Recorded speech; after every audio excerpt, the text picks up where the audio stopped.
Thank you to each of you for joining us for this important conversation. Today, we're offering Spanish translation and have enabled live captioning. You can access the event in Spanish by clicking Interpretation at the bottom of your Zoom screen and then clicking Spanish. We also advise all speakers today to please speak slowly to facilitate interpretation. To turn on live captioning, click Live Transcript at the bottom of your screen and then click Show Subtitles. Thanks to my colleagues, you can find these instructions in the chat as well. And I'm going to pause for a moment and welcome Gabriela Herrera, our Spanish interpreter, to translate the directions I just shared. Good afternoon, everyone. My name is Gabriela Herrera, and I'm the Spanish interpreter for tonight's session. And we're gonna start interpretation in a moment. I just need everybody, if you speak English, please select English, because that way you can hear my voice when if I'm interpreting for somebody from Spanish to English. If you don't hear anything, it's that you didn't select English. Now I'm gonna give instructions in Spanish. Buenas tardes a todos y muchas gracias por estar aquí el día de hoy con nosotros. Para tener acceso a la interpretación en español, van a ver en unos momentos un globito en la parte inferior de su pantalla que va a decir Interpretation. Van a hacer clic ahí y van a ir a español. Si ven 3 puntitos porque están con una tableta o con otro tipo de dispositivo, opriman primero los 3 puntitos, después seleccionan el idioma, después español y después le dicen OK. Y nos vemos en el canal de español en unos momentos. Gracias. Thank you so much, Gabriela. 2022 marks EdVestors' 20th year, and at this milestone moment, we're exploring the ideas of partnerships, progress, and possibilities. Our goal this year is to engage our supporters, our champions, and our partners, and welcome new voices and diverse perspectives, ideas, and solutions to the conversation surrounding public education in Boston. I'm excited that today's dialogue features author and researcher Karin Chenoweth, as well as educators from past School on the Move winners and finalists, Jason Gallagher, who's the principal of the Harvard Kent Elementary School, secondary school superintendent Eugene Roundtree, and Brinda Tahiliani, New Mission High School chief academic officer and 10th grade history teacher. Karin's research on what makes a school district successful will serve as a launch point for discussion that our panelists will make more applicable to Boston. Karin's findings from districts across the country resonate with EdVestors' own research on School on the Move prize-winning schools in terms of the practices and approaches that truly enable schools to improve, and what districts do or do not do to help or hinder their continued improvement. As we search for a new superintendent, and in the context of so many conversations regarding the governance of BPS, we thought it was important to bring these issues to the front and further the conversation about what's most needed from our district and its leadership going forward. So without further ado, I'd like to welcome Karin Chenoweth, along with my colleague Heather Johnson, Vice President of Program Strategy and Impact at EdVestors, to the Zoom screen. Thanks again for joining us, everyone.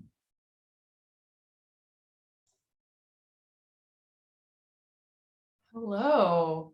Hello, everyone. And hi, Karin. What an opportunity it is to be in this virtual space with you and later with Brinda, Jean, and Jason. And also just want to say hello to all of you out there in the Zoomerverse. Sometimes it feels a little bit like talking into a void, but I'm excited you're here and I'm really excited about the conversation today and hope that you're able to fully engage with us for the next 54-ish minutes as we reflect and celebrate and wrestle with hard things together. As Mayoral mentioned, Karin and I will chat a bit about what she's found through her work in education, and then we're going to welcome 3 incredible educators to join the conversation and build on some of those ideas. So Karin, let's jump right in. Mayoral mentioned that this is EdVestors' 20th anniversary, very exciting. But I recently noticed that there's another special anniversary coming up, and specifically the 1-year birthday of your book, I think, is approaching fast. Districts that succeed, breaking the correlation between race, poverty, and achievement. So we're going to start with like some of the things that you wrote about there. You've previously written about schools that succeed, and now about districts. So to start us off today, can you outline some of the critical success factors that you have found as an observer and a writer in our education space? Sure. So would you mind if I show a picture? I would not mind. In fact, do you have sharing privileges? I do not. I imagine one of my fabulous colleagues can make that happen. Because it's what I call the scariest slide ever. And so I'd like to show it, but it doesn't, I'll describe it. It's a group of teachers sitting at a table and they're studying data. And I call it the scariest slide ever because they're kindergarten teachers, and kindergarten teachers do not go into the job because they want to study data. That's not how kindergarten teachers work. But what they're doing in that picture is they are looking to identify problems, to evaluate solutions that they have put in place to solve previous problems, to see who has been more successful in what topic than her peers. They're all women in the picture, but it doesn't have to be just women. But in their, with their peers, and they are really wrestling with the question that I call the most powerful question, which is, your kids are doing better than mine. What are you doing? And this is a question that I have seen asked in every single one of the schools and districts that I have written about. These are high performing and improving schools that serve large percentages of students of color and students from low income families. And, this is a hard question to ask because education is being a teacher is very personal. And you put your heart and soul into it. And when you look at how your kids are doing, not all of them got what you were trying to teach. And that's just inevitable. But it's painful, and it's even more painful if you can look at your colleague and say, oh, your kids did better than mine. What did you do? But that level of professional distance is what allows for improvement. And it allows the exposing and sharing of expertise. And I think the reason I think this is important, as I say, it's been common to all the schools that I've studied, is that there are a lot of things that have to go on underneath that. You need to have some agreement about what kids are supposed to learn. We often don't have that. We have to have some idea of how you assess whether the students learned it. Again, we have very difficult systems for that. Often we have benchmark assessments that aren't really aligned to the curriculum, and they're not really aligned to the state test. And, they're just sort of, at this point, they're left over from the previous curriculum. I mean, so we have a rather difficult, and I'm not speaking for Boston, I'm speaking sort of generally. And so you need both those things, an idea of what kids are supposed to learn, roughly when they're supposed to learn, how to assess it, some kind of way of seeing whether or not they learned it, and then the time and space in order to study the data and really understand it and be able to ask that question. Now, that's a question, your kids are doing better than mine, what are you doing? You can ask that at the classroom level, the grade level, the school district level, the state level, right? That's a powerful question that begins the process of exposing and learning from expertise. And thus, so it's not a simple question what you asked, right? What practices have I seen? What I have seen is the development of that professional distance, that professionalism. And there's one final thing you need a culture of trust. Because if a teacher says, oh, my kids didn't learn as many letters or as many sight words or whatever, what did you do? And if the principal were to say, well, that will be reflected in your evaluation, done, you're never going to get another reflective question. And the principals, I'm sure, here can speak to that. That's not how you move a school. You move a school by saying, oh, you express some vulnerability. This is great. Now let's see if we can get you the information, the knowledge, the expertise. You know what? Why don't you go observe in the next room over, because she totally kills that, whatever it is. And these things are going to be very fluid, because the teacher who really is good at teaching decimals and fractions and ratios is really maybe not going to be so good at teaching punctuation and capital letters, or whatever the topic is. So these are fluid kinds of things, and we have to get to the point where we do not think that teachers have all the answers. They can't possibly. We need to marshal the full power of schools as institutions in order for all students to learn. So that's kind of a long-winded way. But what I'm pointing out is this isn't about a program. This isn't like, programs are tools, and they can be really useful tools. And I've talked to many principals who are adamant about the particular programs they use.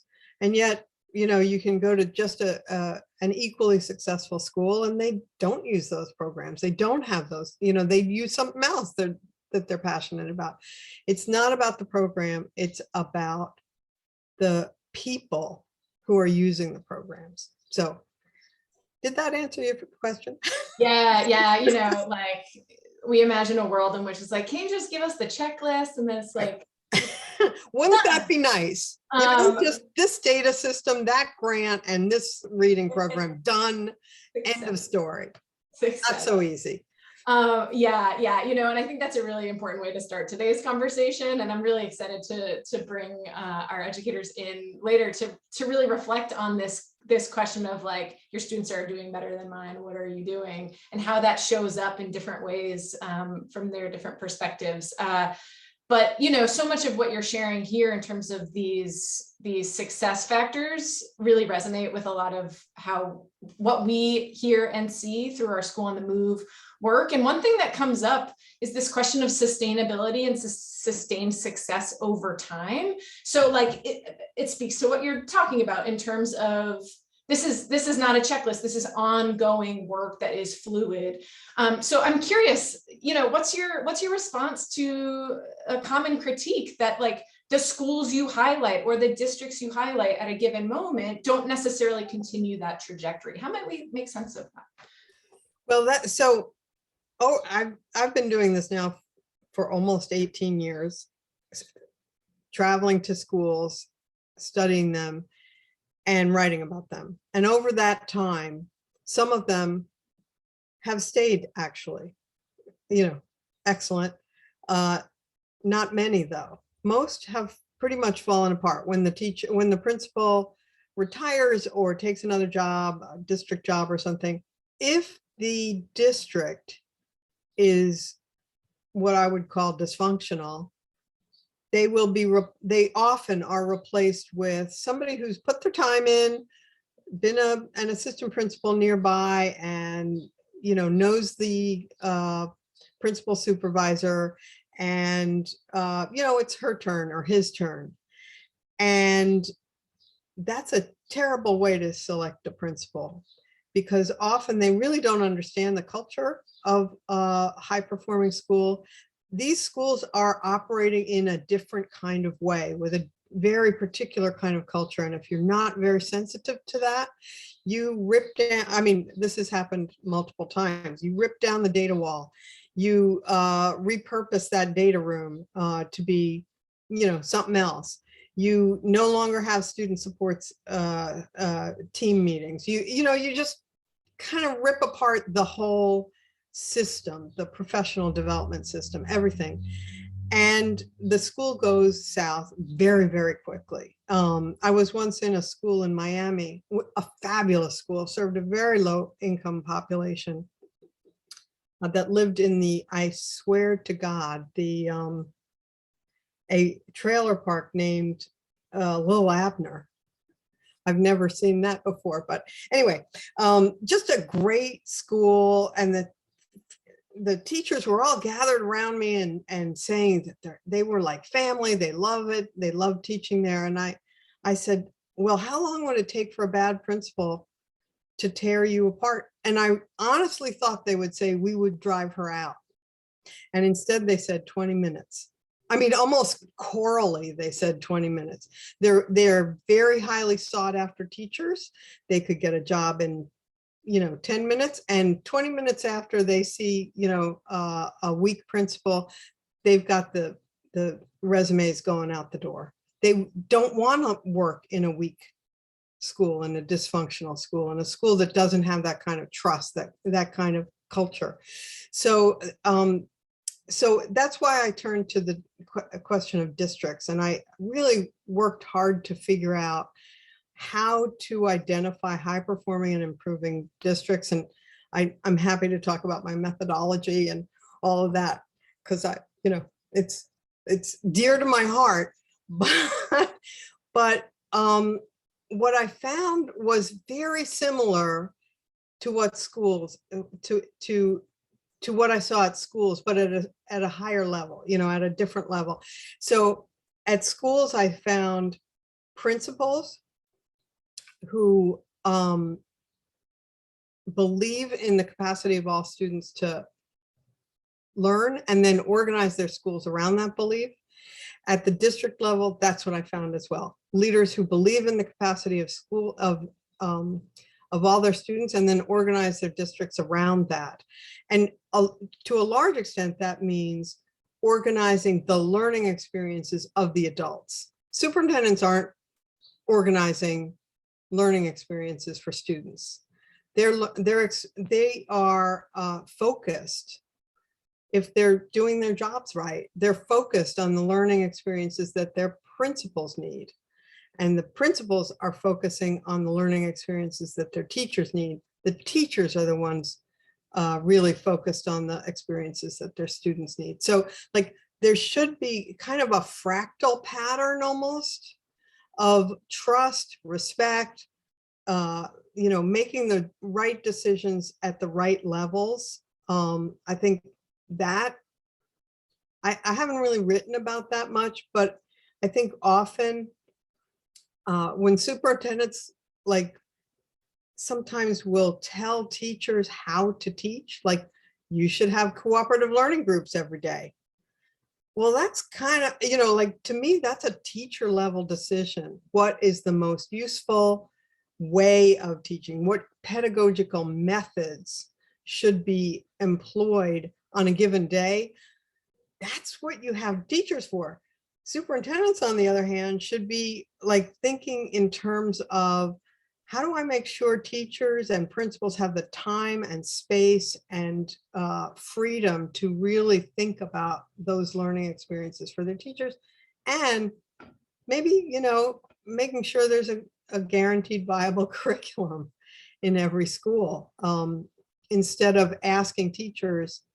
Too often teachers are asked to create curriculum, which I always think is tantamount to asking a violinist to write the music as well as play in the orchestra. It's too much. It's too much of a burden. And it's not really a teacher's job to figure out when to teach Charlotte's Web and when to teach about the Civil War. Teachers need to be much more granularly focused on lesson plans and thinking deeply about the things they can do to help their students learn. So in any case, yes, some of the schools fall apart. that's a mark of a dysfunctional district, in my opinion. Interesting. And, you know, you started touching on the sort of like what you see as the role of superintendent, and that question is going to come back up a little later.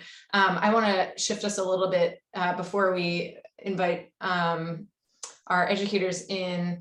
A lot of what we talked about so far is the work happening within schools. I'm also really interested to hear a lot about what you've seen with the important role of partners and the important role that partners play. And so you write a lot about this in terms of your observations in Chicago. And, you know, that chronicling is pretty compelling, especially as a large urban district that was able to see improvement through multiple leadership transitions. This is interesting to us in Boston at this moment. And, you know, like Boston, Chicago has a really like rich array of partners. You talk quite a bit about Chicago's Consortium on School Research, Chicago Public Education Fund. Can you talk a little bit more about the roles these organizations have played in the steady work of improvement at the district level? You know, selfishly, we're curious, like, what does this mean for EdVestors? But more generally, the roles these kinds of organizations can play. So yeah, so some districts have a lot of these kinds of resources, some districts do not, right?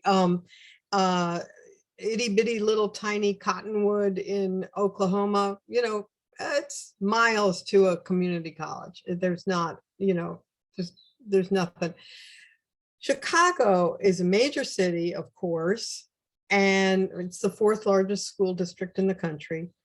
And it has a very active philanthropic community, very active business community, very active parent community, and sort of community activists. It has a long history of community activism. Think Ida Wells,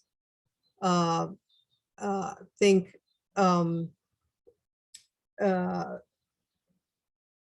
you know, Jesse Jackson. I mean, there's just a long history of community activism. And back in the 80s, the late 80s, everybody was mad about the schools. I mean, they were furious. The business community said, we can't hire the graduates. And Bill Bennett kind of, African-American teachers said this is a racist system. African-American parents said this is a racist system. Both groups had a lot of reason to say those things. They had a lot of evidence on their side. And the philanthropic community and the business community and the parent community, they actually all came together in a meeting and yelled a lot. But I mean, I remember seeing some of the footage. I mean, it was an angry meeting, but it got a lot out on the table and it spurred real change.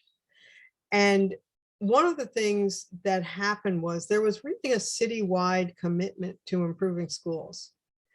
And this lasted for quite a while. Then at a certain point, there were kind of hedge fund guys who came in and said, well, we just need new schools. And they funded a bunch of new schools.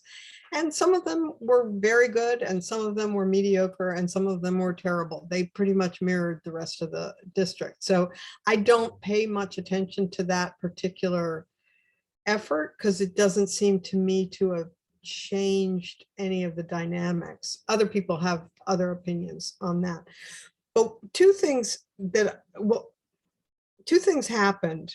They changed the law and that it drastically changed the governance. So Chicago is both highly decentralized. Every school has a school board and highly centralized. The mayor controls the citywide school board. So there's like a lot going on there, but the University of Chicago came together with other universities, but they're now really the lead. And they have a data sharing agreement with Chicago Public Schools, and they provide analysis of Chicago's data and real research into the kinds of things that might help or that don't help. And I'll give you a very specific example. So they analyzed the data and they found that students who were going to drop out, there was a huge dropout problem in Chicago, along with many other cities. Students who dropped out actually didn't really drop out as juniors and seniors the way that's when the official dropout was. They actually really started dropping out in 9th grade. They stopped coming to school, they started failing. And so they decided to focus on the 9th grade year. That's not unusual. But what they found was that principals would often give kids easy schedules for their 9th grade year to ease them in. You know, everybody knew that 9th grade was a really tough year, a transition year. And a lot of principals would give kids, you know, a study hall. They'd split out algebra, so algebra 1A, and then the sophomore year, algebra 1B. They do this to try and ease that transition. And the Chicago Consortium studied what happened. And what they found was the kids were behind the rest of their high school year. I mean, they never caught up. And what they also found was that this was based on a wrong assumption, which was that the kids weren't academically prepared for 9th grade. Many of the dropouts were, in fact, just as prepared as anybody else. That wasn't why they were dropping out. So everybody knew that 9th grade was a problem, but the assumption had been that it was personal problems like pregnancy or kids needing to get jobs to support their families, or that they were not academically prepared for high school. And it turned out that none of those factors were really at play. And so that provided some real, a real place to stand on for the high schools and for high school teachers. And so the high schools started gathering teachers and saying, well, what should we do about this? And the teachers would say, well, you know, I mean, they had a variety of thoughts, like, let's have lunchtime tutoring. And then they'd look at the data a couple of weeks later and say, well, that didn't work, because it turns out, you know, kids don't volunteer for tutoring if they're behind. Oh, it's the worried well, right, who come for the voluntary tutoring. The kids that the teachers really want to come, they don't come. So that didn't work. So maybe we should have mandatory tutoring, you know, after school, before. But they kept working the problem and looking at the data. You know, think of that picture of teachers looking at the data and going, okay, that doesn't work. And then as they developed their solutions, they would share that across networks of high schools. And then the city, I think it was the consortium, started providing data to the high schools about who was falling behind at 2-week intervals. And the principals could really, you know, like, this was data they could have had, but they're busy people. They didn't dig into the data. They didn't understand, you know, they didn't understand how important that was. Once they were getting those lists, they could write, you know, okay, here's what we can do. And graduation rates have soared from like a horrendous stomach churning 57% to 82%, 83%, which isn't good enough. Chicago is not where it needs to be, but that's a huge improvement.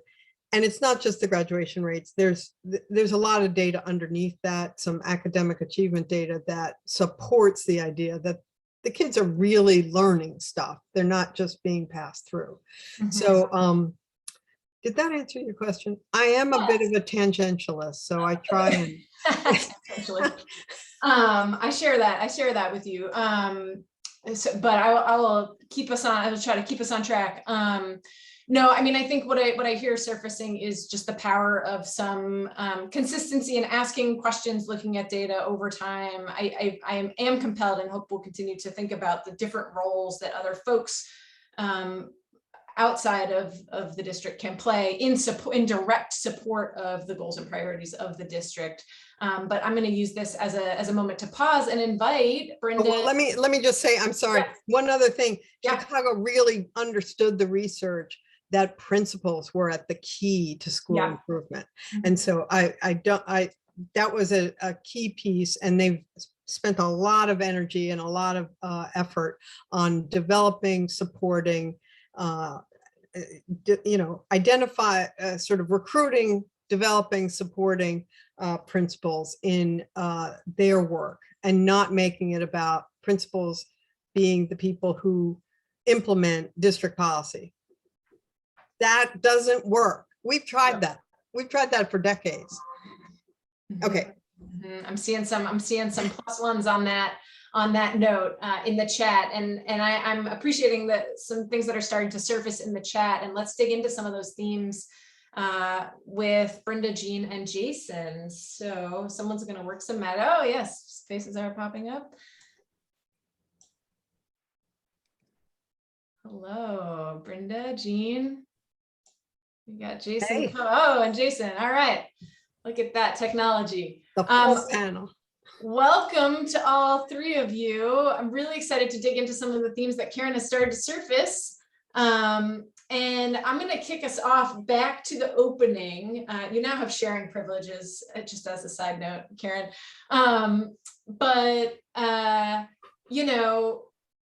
Karin surfaced this question of your students are doing better than mine. What are you doing? Or your kids are doing better than mine. And that question can be asked at multiple levels. It can be asked classroom to classroom. It can be asked district to district, and all the things in between. And so I'm curious from each of you, when have you asked or been asked some version of that question? And if you could just give us a little bit of background, tell us what happened as a result, especially as it relates to driving improvement and learning. And that could be within a school or across schools. Brinda, I'm hoping you can kick us off as someone who spends a lot of time in classrooms and facilitating learning. And if you could just give a quick intro of yourself before you start talking, that would be great. Great. Well, thank you. It's great to be here. I'm Brinda Tahiliani. I have been at New Mission High School for 15 years. I am currently the Chief Academic Officer and Instructional Coach. And we were proud recipients of School on the Move in 2012. We were finalists in 2021.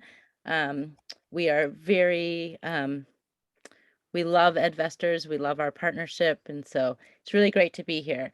In terms of the first question, I looked at your book, and the 5 reasons that you had for success, I'm going to highlight 3 of them that I really think stood out for us at New Mission. One of them was effective leaders. And in that model, we built a distributive leadership model. So it wasn't just the principal kind of having the helm and dictating how things worked, but we set up kind of a cabinet where we had instructional leaders. There were department chairs for our grade level, and we had cluster leaders that were at our grade level teams. And the decisions really were collective of kind of, we all have the different lenses to kind of lend the hand of the community to kind of build it together and really get behind it and believe it. The second is collaborative teaching. New Mission is incredible for peer learning communities. We have what's called a portfolio review process, and every child, every student does that. So every teacher is involved. We have an advisory model, and we have a senior capstone. So there's that unification on the work because all our students have to complete that.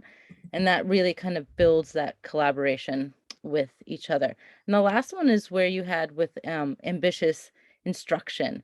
And our biggest kind of move from an alternative school to a college prep school was the idea of an AP for all, that every child could reach their highest academic potential at a level that is AP, and that each child would take at least 1 AP before they graduated to give them that amount of intensity and feeling of what it would be like at college.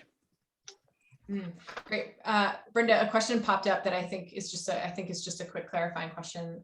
Is collaborative teaching, when you say collaborative teaching, is that the same as team teaching? Well, I was actually just talking about peer learning communities where we would go and kind of do instructional rounds with the teachers. We would collaborate. Teachers in our departments would come and say, this is a lesson that I'm struggling with. We kind of collaborate on the lesson, then we go see it and kind of reflect on it together. Cool. Thanks so much. Jason, what about you? How has some version of this question showed up in your spaces? And again, if you could just start by quickly introducing yourself. Hi, I'm Jason Gallagher. I'm the principal of the Harvard Kent K-6 school here in Charlestown. This is my 11th year as principal, and we were the 2019 School in the Move winner.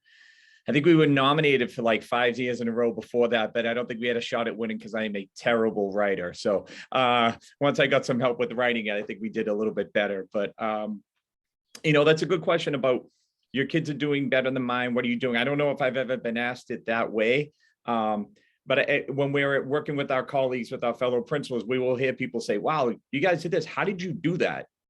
Right. And in my head, it takes a second for me to say, well, what did we do? Because I'm also not a great reflector sometimes, and it helps us to reflect on what we did. But whenever I talk to my colleagues or friends, when they ask like, what's going on at your school, or even community partners, we start, and I heard Brinda talking a lot about New Mission and the strategies they use for teaching. Right off the bat, I was thinking, I want to go there and see what that looks like at New Mission, because I want to see what that would look like in a K-6.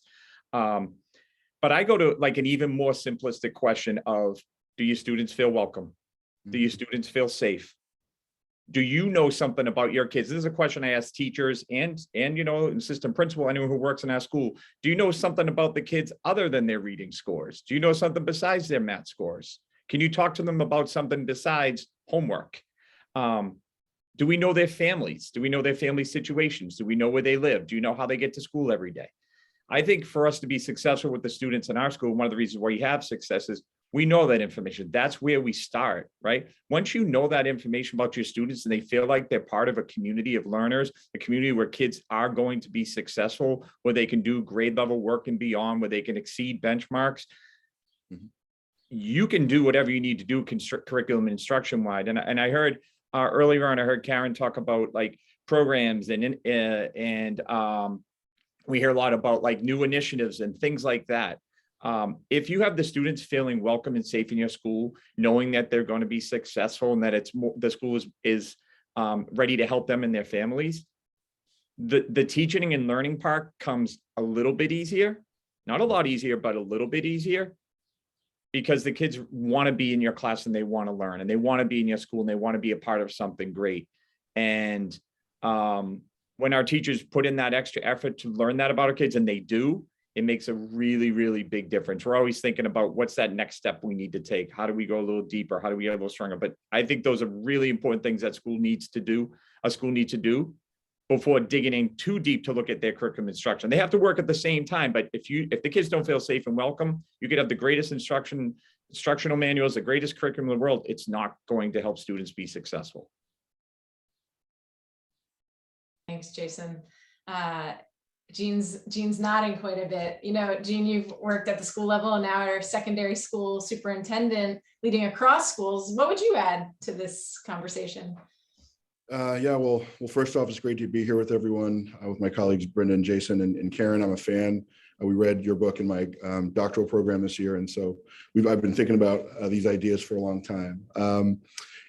Before I was in this role as a secondary school superintendent, I was the head of school at Snowden International School for about 6 years. We were a finalist for the Schools on the Move prize. So we took the emotional roller coaster in 2018. And it was, you know, and we had the ceremony on Halloween, and it was also a Red Sox championship parade, all on the same day with Schools on the Move. So unforgettable day. And I think that the question that you asked about, the most important question being, what are your kids doing, that we can learn from, is certainly something that drove a lot of the improvement we're able to do at Snowden. And I think it's really based on the ideas, some of the ideas that Karin has shared of supportive environments, and ambitious instruction. And so what we noticed was that we really had very, very high failure rates. And so to the learning we did about saying, well, what are other schools doing that we're not, as we use that data to really compare. And we said that, you know, our failure rates were inconsistent with what we knew to be true about the kids. Our kids were very talented, but they were very talented and they weren't having the success that we felt matched, you know, the instruction that we were happening in the classroom and what we knew they were capable of. And so really what we did is we focused on the instructional core, on looking at the cognitive demand of our tasks and making sure that the way we were teaching was reflected best practices for culturally responsive teaching, which was, you know, a real journey that involved a lot of reflection, you know, both kind of on our individual practices and how we were working together collectively for student success. And, you know, and really building on what Jason said about if kids feel safe and feel welcome, right, in their environment, they'll do better. We really looked at, you know, what are the systems and structures that we needed to either build on, you know, change or improve that would improve collaboration between teachers, counselors, and administrators in ways that we would be able to use data to drive improvement for students. And I think one of the key points that, you know, that we really work towards doing is reframing the responsibility for student success. I would say that the ways and the systems that we put in place and the partnerships that we engaged really helped, you know, us, you know, take ownership for student success in a different way than we had. And when students started doing better, relationships started to improve. And I think the combination of really thinking about instruction and the support students got was key to that. Yeah, thanks, Jean. You know, I think from all three of you, hearing these really rich learnings and practices, and you all referenced School on the Move being finalists and winners. And one challenge that we've faced is how to approach like scale and spread. So, okay, like you're naming really powerful things. And like, how do we collectively, and you know, we as EdVestors are interested in this question, successfully scale practices across the district? Like what enables that to happen? And what are the barriers that get in the way? And I'm gonna also give a nod to a comment in the chat, which is that you know, one of our constraints is that schools and districts don't learn from each other. And I think I don't think that's for lack of appetite. And so like, what helps that to happen? And then what are some of the barriers that are in the way? And Karin, I would invite you to add in as we engage in this conversation too. But Jason, I'm wondering if you would be willing to kick us off with that question. No, it's a good question. And I think part of it's already been answered by someone in the chat. And one big part of it is this. I don't know that I have many original thoughts as a school leader, and that's being honest. A lot of the things that we've brought to our school community are things that I saw somewhere else. Because there are incredible school leaders throughout the city of Boston and the Boston Public Schools where amazing things are going on in their schools. Like I mentioned a couple of minutes ago, I wrote a couple of things down that Brinda was doing. I was like, that's really cool that they're doing that at New Mission, right?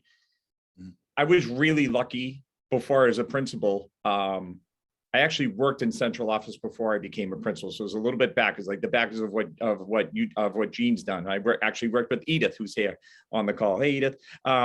And one of the things I was able to do was I spent a lot of time in schools watching what school leaders do. And you could see what successful school leaders did in their school buildings and what they did in classrooms and how they supported teachers and families and students. And I learned to see what were the things I was like, wow, that's really successful. I could see why this school is doing well with this. Or just as importantly, well, this isn't working, but I think they think that it is, right? And so like having the ability to go see our colleagues and our peers at schools that are having success is so incredibly important to us. This year has been better for us because we've been able to at least have a little bit more time together with our colleagues, and we've been able to visit a couple of schools to see the good work that's going on. I went to one high school, one early childhood center. And you always leave there thinking, this is something that I see that I can bring back to my school that will help me with this thing that I have, that we need to get better at. And whether it's, I can still remember like how we decided how we're going to launch our core values here at the school. And we changed our core values like early on when I was principal. It's like, I saw it at the Hurley School. I saw what was going on with Margarita in the Hurley School. And I was like, that's what Marjorie in the Hurley School. I was like, that's something I wanted to bring my community. And that's something that we brought there. Or how we have the need to have community partners and the difference that they've made in other schools and doing things like that. So, for me, as far as that question goes, I think that being able to see what our colleagues are doing who are having success is really important, so we can try to replicate or at least see how it can work in our community to solve problems. Thanks, Jason. So much richness there and a lot of good comments a lot of good conversation in the chat. To add to this, I will remember to say, if we could all, myself included, slow down for the benefit of interpretation, that would be terrific. And I'm going to sort of open the floor to build on what Jason just got started on, this idea of how this happens and what makes it really hard. So Brinda, Jean, or Karin. Well, somebody in the chat mentioned the time question, and I think that's really important, and we shouldn't just gloss over that. Teachers are expected to be in their classrooms all the time with a little planning period. And this year, I'm going to suspect if Boston is anything like other places, that planning period has disappeared as teachers have been asked to cover for staff members who are out because COVID has been, just a bear this year. And it's very, very hard to find substitute teachers. So like, we expect an awful lot from teachers. Same thing for principals. Principals are expected to be in their buildings. And when they're not in their buildings, they're running over to the district office to have memos read to them. Excuse me. Sorry, Eugene. I hope that's not true. But it's very hard to find that time to do that kind of deep collaboration where you're really thinking about, okay, let me just at a principal level, let me look at my reading scores over there at, another school, very similar demographics. They're getting a lot better reading scores. I got to go look at them. What are they doing? And you've already spoken to the power of what are they doing, Jason, because you get ideas from all over. But here's the thing. So many principals of these high performing schools have told me that they host people all the time. And they're, they take them through and people say, oh, well, what is it you do? And they do a whole explanation, but sometimes it's so complex. Once you get to this level of being a school on the move, you're doing a lot of stuff. If you're a dysfunctional school with low performance and you don't have a lot of systems in place, it's almost impossible to even sort of grasp how much you're doing at the level that you're doing it at. And so they'll often tell me that at the end of these tours where they really try and explain everything, their visitors will say, I really like your uniform policy. We're going to do that. Okay, you can do that. It's not going to help you. You weren't listening to me. One little piece of it is not going to do it. It's really about building systems that create time, that create the time for reflection, that create the time for collaboration.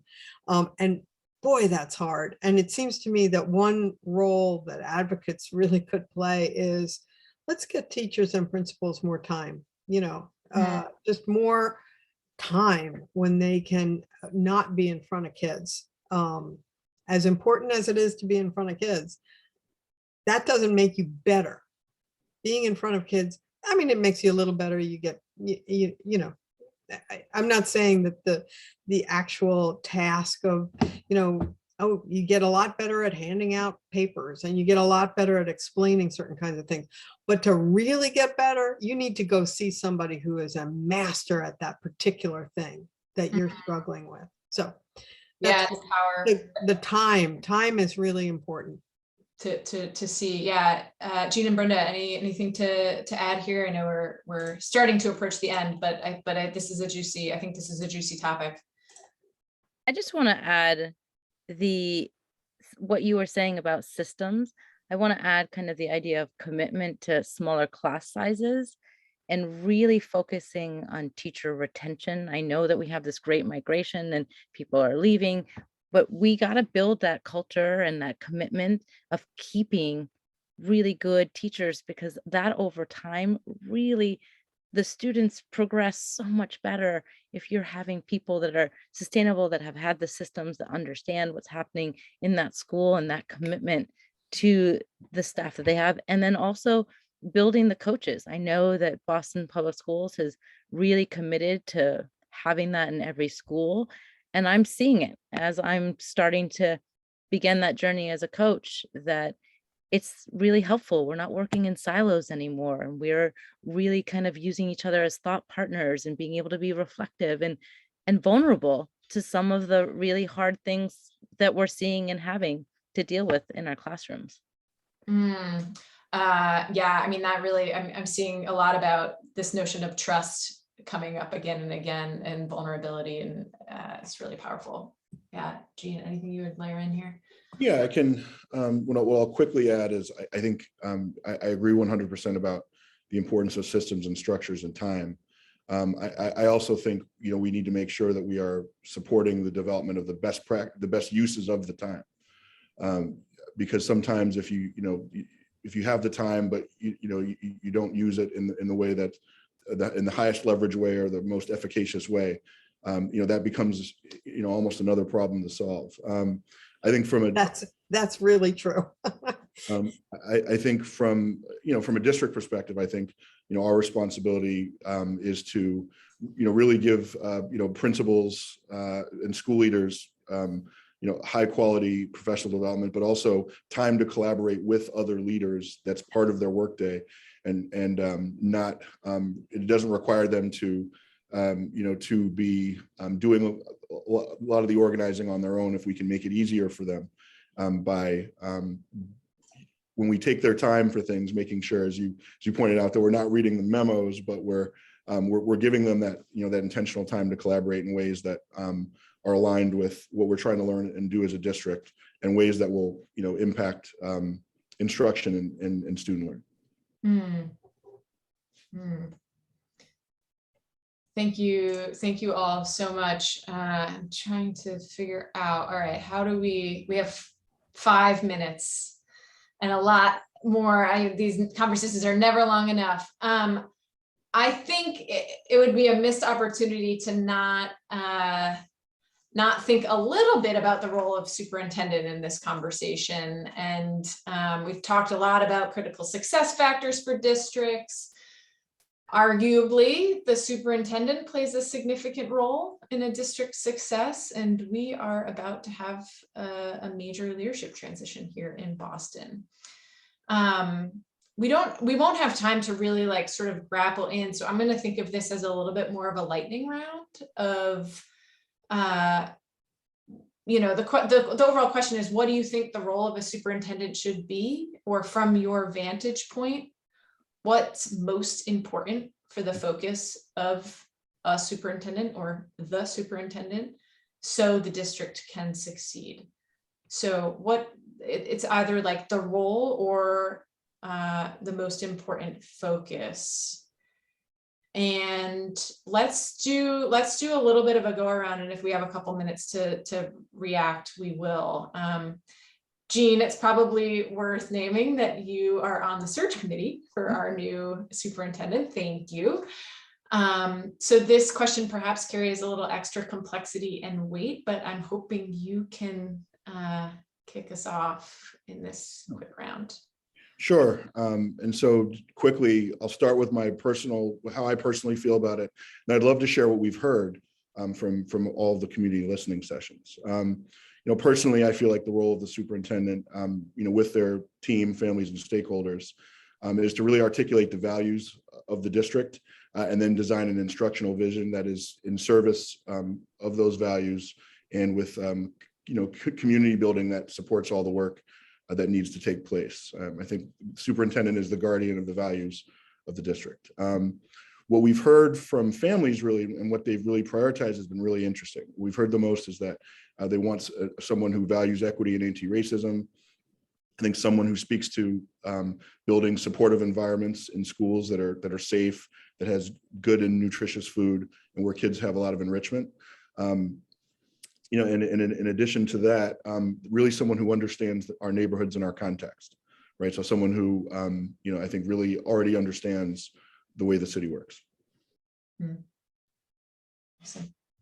Thanks, Jean. Brinda?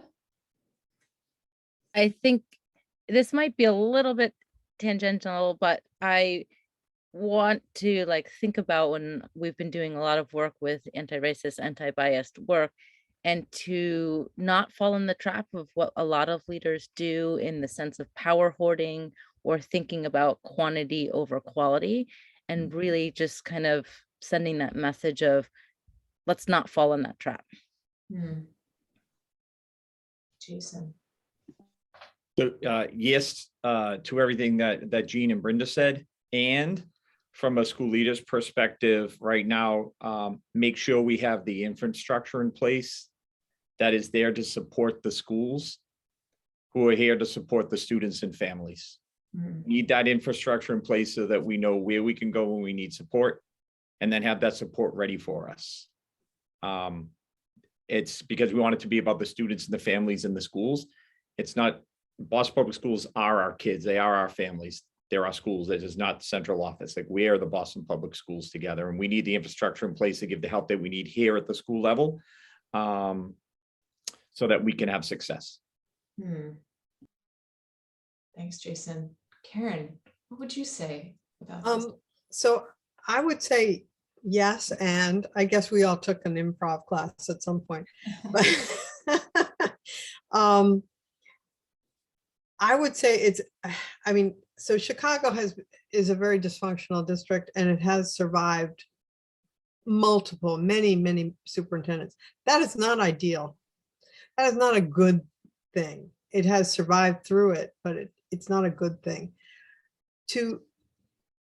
It seems to me you want a superintendent who really deeply believes in the capacity of all the students and understands how to build the systems that support the schools. So, how do you recruit, develop, train, place, and support principals? This is like a key job of the superintendent. Yes, they do budgets, they do buildings, and buildings are important. I would never say that they're not important. And with COVID being airborne, of course, it's really borne in on us that these old schools are really, need some renovation and ventilation. But the core of what the schools are doing is what kids learn. And so they need to be building the systems that allow for those really powerful conversations and not think, Brinda used the term distributed leadership. If a superintendent thinks he or she, it's often he, but if they think they're going to make all the decisions, that district becomes completely sclerotic. It's the same at a school level. If the principal is making all the decisions, that school becomes sclerotic. There's a lot of leadership needed to run a school. There's a lot of leadership needed to run a school district. And the whole point should be to help all the adults make better and better decisions as they go along. You can't control all the decisions. And if you try, the whole system kind of shuts down. Everybody's waiting for the superintendent to decide if you can go to a conference this year. This is craziness. And so you, especially in a system like Boston, it's a big, complex, sophisticated system. You don't want somebody making all the decisions. You want someone who has a deep belief in the capacity of all the kids, who is the holder of that vision and those values, and then helps everybody make better and better decisions over time, but builds the systems in which that can happen. So that sounds pretty highfalutin, but it's, I think that's what you want in a system. Let's do it. Let's do it. I think that's a good place to wrap us. I know we're about 2 minutes over. First and foremost, thank you to all 4 of you. I'm leaving with a full brain and a full heart. I hope others are as well. Let's keep these conversations going. We have some cool things planned for our 20th year. We hope you'll join us along the way. Thank you for the work that you do every single day. It is not easy, especially right now. And thanks to everyone who was able to join this conversation today. That's all I have. Thank you.